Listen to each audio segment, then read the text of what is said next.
How to edit Myfitnesspal.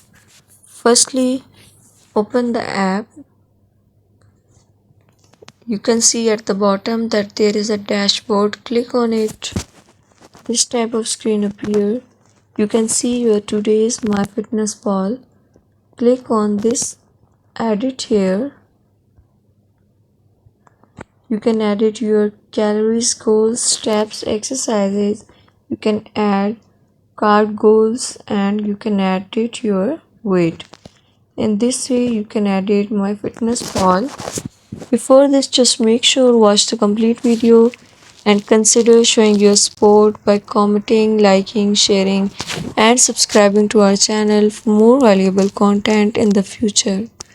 Your engagement is highly appreciated. I wish you very good luck.